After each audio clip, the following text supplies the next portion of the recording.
உங்கள் பிள்ளைகள் 6 முதல் 12ஆம் வகுப்பு வரை சிபிஎஸ்இ ஸ்டேட் போர்டில் படிக்கிறார்களா? அவர்களை அதிக மதிப்பெண் வாங்க வைக்க ஈசி வழி Chanakya international academy coaching centre for all subjects 7823910123 ciacademy21@gmail.com.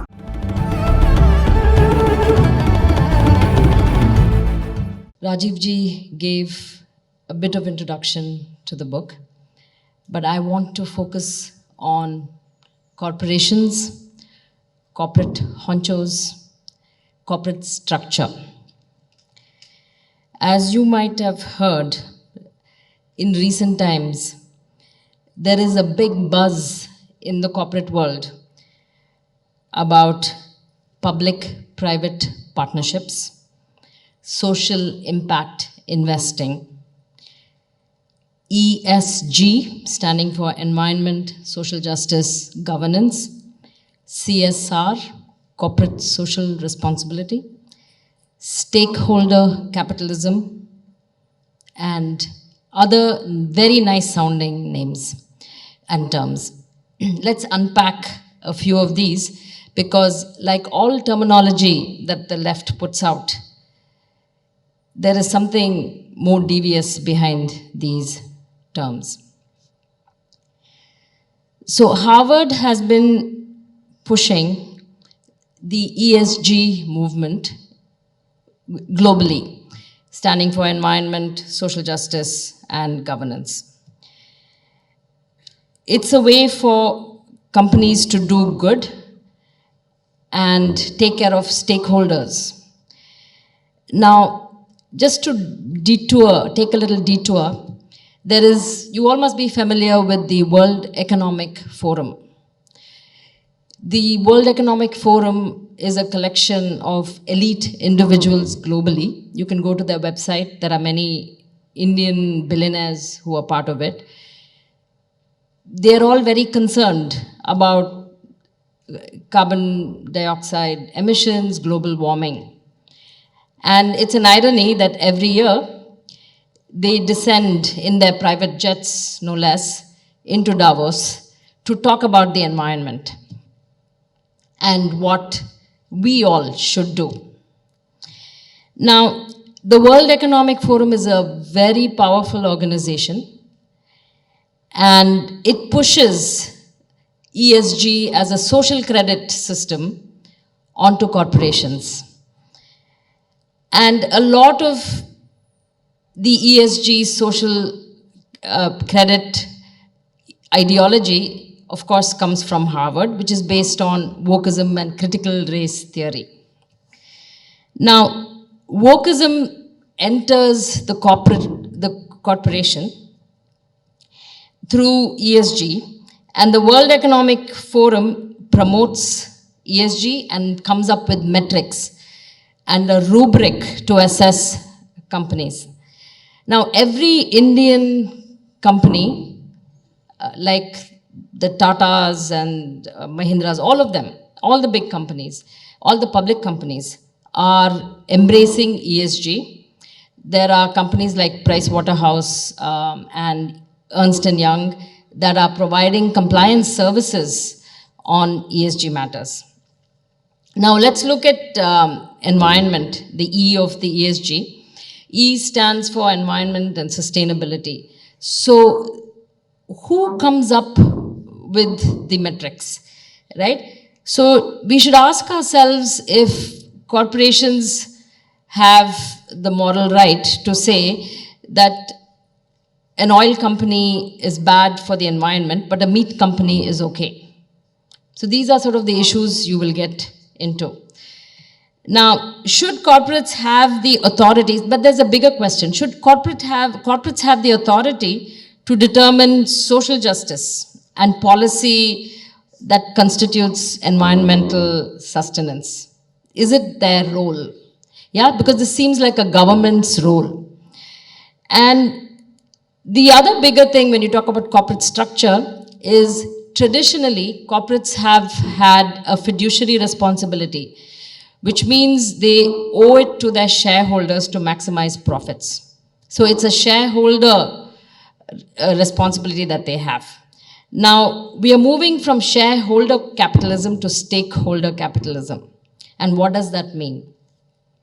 So, if you as an investor invest 100 rupees in the stock market in a certain company, you would expect that the management would work their rear end off to give you the maximum profit. Because that's all that you want them to do. But that has changed with ESG entering corporations.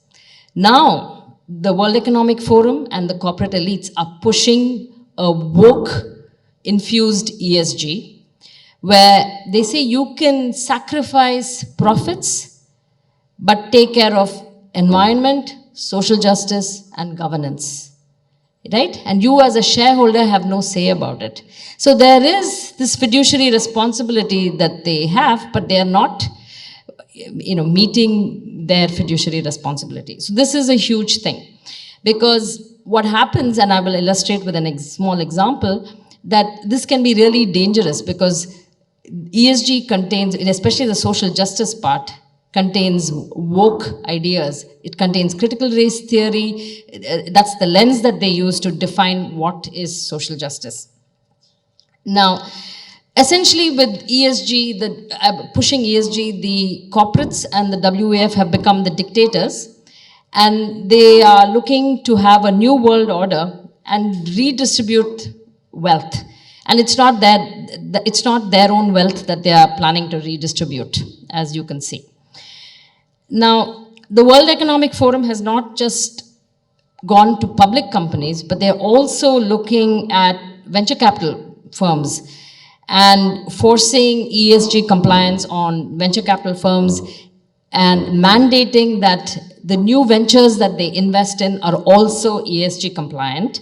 And they they advise them to use nonprofits like Amnesty International and take their reports as a guidance for human rights. So you know where this is heading.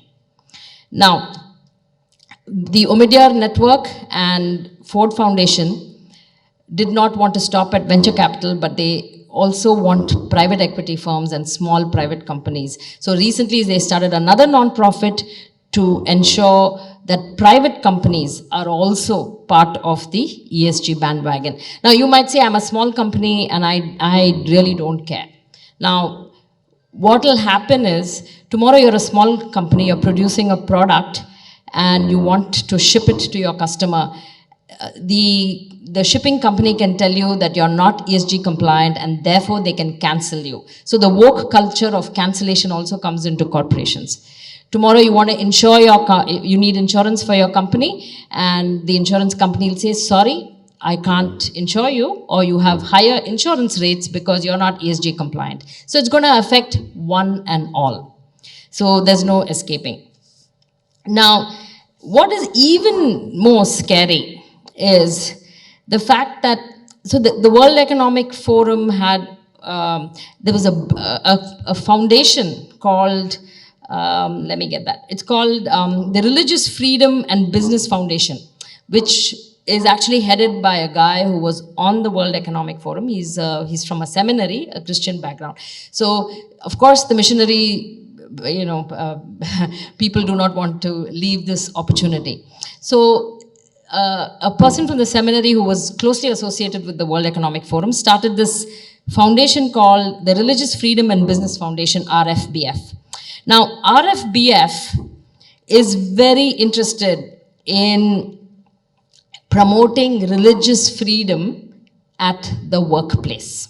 So they want employees to bring their whole selves, who wouldn't want that, bring their whole selves to work, which means allowing them to express their religious identity in full force at the workplace. And they want companies to give them the freedom to express their religious identity, and also encourage their employees to express their religious identity.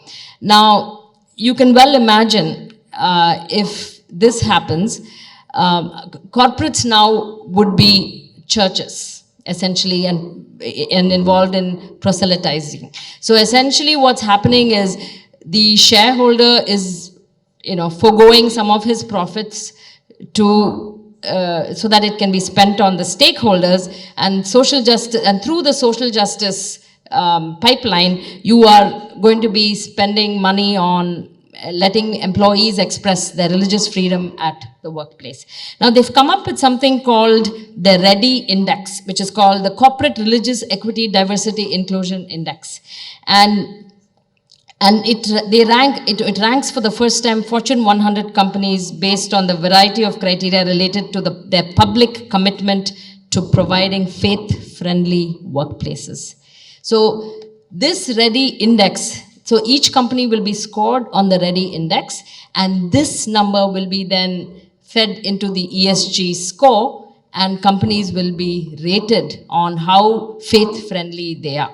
So our Swamijis, of course, are not in touch with, corporations, but the Christian seminaries are already sending their envoys to corporation HR departments to say, please let our people of all faiths express their religion at the workplace, which means proselytization can happen at the workplace. And of course, the Hindus and other dharmic faiths do not proselytize, and therefore they are going to succumb to conversion at the workplace.